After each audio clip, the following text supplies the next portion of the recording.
पति, पत्नी और नौकरानी।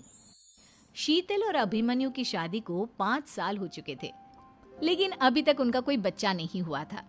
इसकी वजह से शीतल और अभिमन्यु परेशान रहते थे, लेकिन उन दोनों से ज्यादा परेशान थी शीतल की सास, यानी अभिमन्यु की माँ जानकी देवी। जानकी देवी चाहती थी कि जल्दी से जल्दी उनकी गोद में पोता या पोती आ जाए, और इसीलिए वो अपनी बहू शीतल को लेकर एक दिन हॉस्पिटल पहुंची। डॉक्टर मैडम, जरा ठीक से चेक करके बताइए ना। कई बड़े बड़े डॉक्टर को दिखाया है, लेकिन मेरी बहू माँ ही नहीं बन पाती। के अंदर माँ बनने की कैपेसिटी नहीं है। ये आप क्या कह रही हैं डॉक्टर साहब? कोई तो इलाज होगा ना, कोई दवाई दे दीजिए। देखिए, कुछ प्रॉब्लम ऐसी होती है जिनका कोई ट्रीटमेंट नहीं होता। आई एम सॉरी टू से, लेकिन शीतल कभी माँ नहीं बन सकती, क्योंकि उसके यूट्रस में अंदर से ही कुछ प्रॉब्लम है। घर आने के बाद क्या हुआ माँ?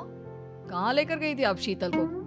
अरे कहाँ लेकर जाती, डॉक्टर मैडम के पास ले गई थी, लेकिन तेरी बीवी तो कभी माँ बन ही नहीं सकती।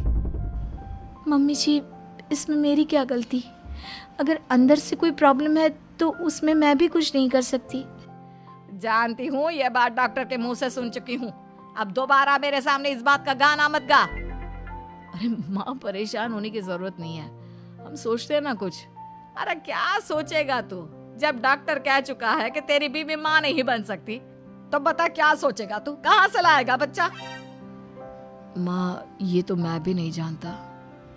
अभिमन्यु, क्यों ना हम अनाथ आश्रम से एक बच्चा गोद ले आए? क्या फर्क पड़ता है बच्चा हमारा हो या गोद लिया हुआ? हाय, बड़ी बातें बनाने वाली। क्या फर्क पड़ता है? अरे क्यों फर्क नहीं पड़ता? मुझे इस वंश को आगे बढ़ाने के लिए मेरे बेटे का खून चाहिए, किसी दूसरे का नहीं। लेकिन माँ, आप जानती हैं कि ये अब पॉसिबल नहीं है। मैं कुछ नहीं जानती। मैं किसी पराये की औलाद को इस घर में अपना पोता या पोती बन के बढ़ता हुआ नहीं देख सकती। मेरा वंश मेरे बेटे के खून से ही आगे बढ़ेगा। लेकिन मम्मी जी, ऐसा कैसे हो पाएगा? आप अच्छी तरह जानती है ना, मेरा और अभिमन्यु का बच्चा नहीं हो सकता। तो मैं अपने बेटे की दूसरी शादी करवाऊंगी, और अपनी दूसरी बीवी से ये मुझे बच्चा पैदा करके देगा।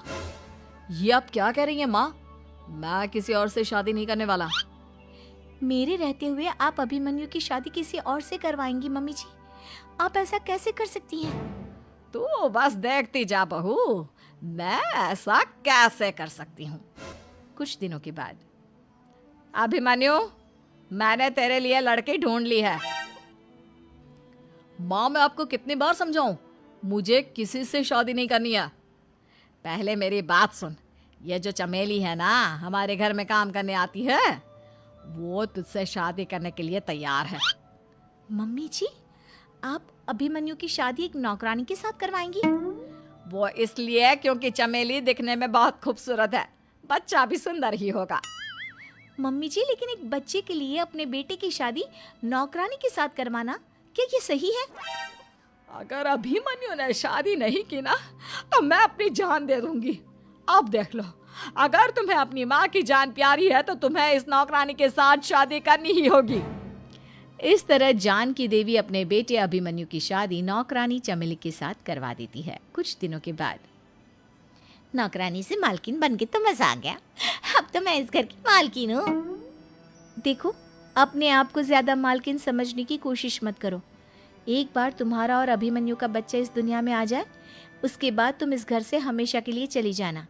अरे जाओ जाओ, किसी और के आगे बातें बनाना। एक बच्चा तो पैदा नहीं कर सकी, बढ़िया आई। जाओ जाकर मेरे लिए कॉफी बना कर लाओ। बनने वाली है, वो जैसा कहती है वैसा करो। लेकिन मम्मी जी, वो मुझे नौकरों की तरह ट्रीट कर रही है। अरे तो करेगी ना, वैसे भी बहू तुम हो किस काम की? एक बच्चा तो पैदा नहीं कर सकती। जाओ अब घर के सारे काम करो और चमेली को आराम करने दो। थैंक यू मम्मी जी, भगवान आपका भला करे। आप नहीं होती तो मैं नौकरानी से महारानी कैसे बनती? देखो, तुम्हें जो चाहिए सब मिलेगा।